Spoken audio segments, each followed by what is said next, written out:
L'indissoluble mélange de la vie occidentale et de la vie arabe est l'un des charmes de l'Algérie. Il se rencontre à Alger plus peut-être qu'ailleurs dans le pays. Vu d'avion ou du large, Alger est comme le premier sourire de l'Algérie. La ville se déploie aux yeux du touriste ébloui. Elle a envahi les coteaux de Mustapha, veloutés de pins et de cyprès, d'oliviers centenaires bordant des chemins creux où aiment à flâner les derniers romantiques.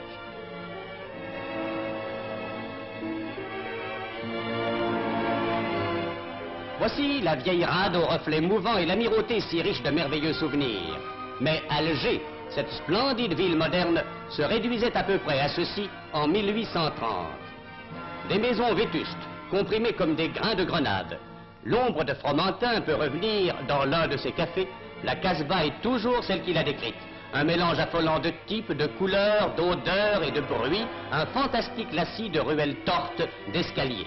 Nous imaginons la surprise d'un soldat de 1830 à découvrir l'Alger d'alors. C'est encore à plus d'un siècle de distance celle du touriste qui, quelques heures après avoir quitté Paris, se hâte vers les hauts quartiers de la ville blanche. Mais Alger est maintenant autre chose que l'ancienne Casbah. Avec quelle vigueur la France a su ouvrir ses fenêtres. La ville nouvelle a crevé les vieilles murailles de Khayr ed-Din, s'est élancée par paliers vers les hauteurs, élargissant ses artères, se musclant de somptueux monuments, d'immeubles trop hauts peut-être et trop parisiens.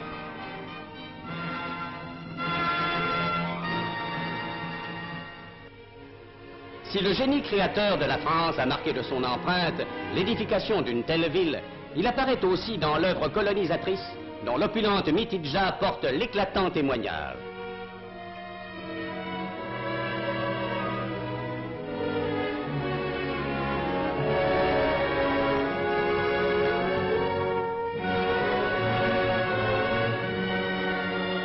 Là où les premiers colons, laboureurs miliciens qui poussaient la charrue, le fusil à l'épaule, luttèrent héroïquement contre les marécages et les fièvres, voici une nouvelle et magnifique Beauce, moins nue que l'autre, aux cultures plus variées et plus riches, vignes opulentes, céréales, vergers, orangerais, oliviers. Sur cette mer agricole surgissent les îlots de blancheur que sont les fermes ou de vastes installations modernes où se pratiquent les méthodes scientifiques de vinification. Après 100 ans d'efforts, de labeur opiniâtre, d'esprit de sacrifice, des hommes fraternellement unis dans la paix française ont concouru à faire de ces terres jadis insalubres et infertiles une véritable et prodigieuse corne d'abondance dont la fécondité est infinie.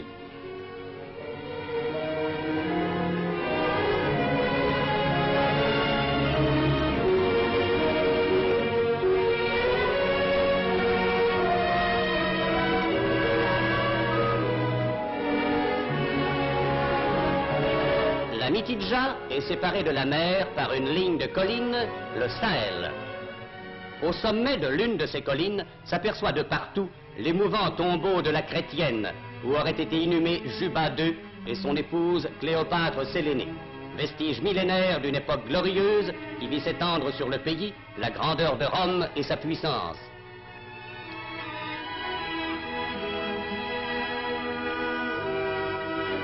Un autre sujet d'orgueil de l'Algérie, d'ordre touristique celui-ci, est cette route en corniche de Djidjeli à Bougie, dont maints voyageurs enthousiastes ont dit qu'elle est l'une des plus belles du monde, s'agrippant aux grandes falaises, remparts rougeâtres et lilas, aux cassures et aux plissements si longs qu'on dirait quelque immense tenture, un gigantesque rideau de théâtre.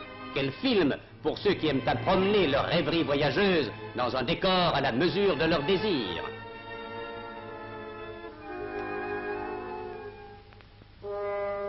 Au bas de la falaise, la mer bat le roc, ou vient mourir sur des plages de sable saumon, ou au fond de criques inaccessibles. Et voici Bougie enfin dans le clair emporium de la Kabylie, creusée à point par la nature, mais aux maisons si blanches, si coquettement groupées sous l'abri de son cap, qu'on semble d'abord n'y voir qu'une douillette station d'hivernage.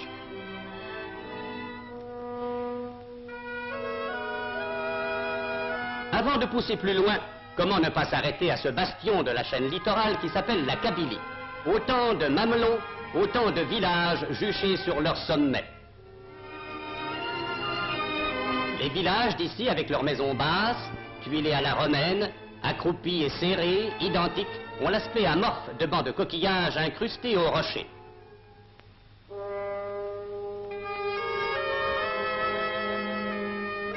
De De même que les paysannes de chez nous, les femmes kabyles, sont soumises à de rudes besognes. Plus industrieux même que le paysan de France, le Kabyle occupe ses loisirs à fabriquer de menus objets qu'il porte au loin ou qu'il vend aux touristes.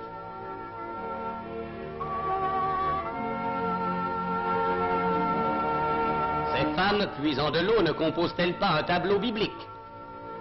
Gigantesque fer à cheval, dessiné par le Djurdjura, le massif kabyle tend vers la mer en demi-cercle hérissé intérieurement de contreforts et de chaînons mamelonnés d'une physionomie étrange.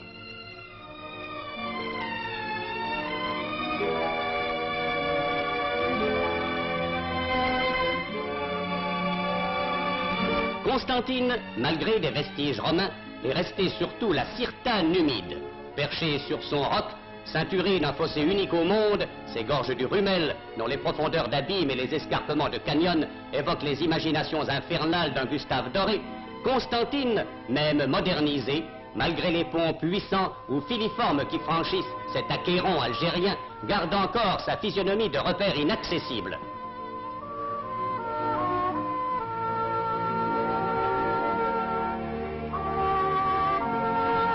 Dans ces vieilles rues persiste une vie indigène singulièrement animée.